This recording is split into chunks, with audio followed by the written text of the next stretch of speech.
Su Yutong has become a skilled chef. Cooking dishes she loved in Beijing connects the journalist with her home country and helps fill the long periods spent home alone. The reason for her self-imposed isolation: years of attacks and threats from China. I keep telling the truth, so they want me to shut up, including by threatening me. Sharing a banned book on Tiananmen Square back in 2010 began Su's troubles. Police raided her home in Beijing and held her under house arrest. But with the help of friends, she escaped to Europe. For a while, Germany's capital provided a sense of safety. Su wrote human rights stories for Deutsche Welle and then Radio Free Asia. But the sense of safety soon disappeared. In 2022, strange men started turning up at her building, brought there by an underground sex website that listed her address. I felt very disgusted and very humiliated, and I had some mental health problems at the time. I was afraid to walk down the street. The worst was yet to come. In 2023, assailants used Su and two Chinese activists' identities to book rooms at luxury hotels in Berlin and other cities. Then they called in fake bomb threats. Experts say that Su's case is extreme, even for Beijing, which ranks among the worst perpetrators of transnational repression.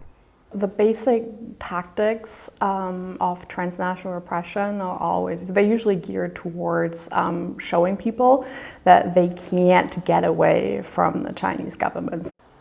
The driving goal, says Oldberg, is to stop any criticism of China overseas. Neither China's embassy in Berlin nor its foreign ministry responded to VOA's requests for comment. Being targeted is a lonely experience. Over a 2-year period, Su barely left her apartment. She says even something as simple as a walk in the park can feel tinged with danger. When I went out, I kept checking to see if there were any suspicious people around me, and I rarely even went out of the house. Such a response is typical, experts say.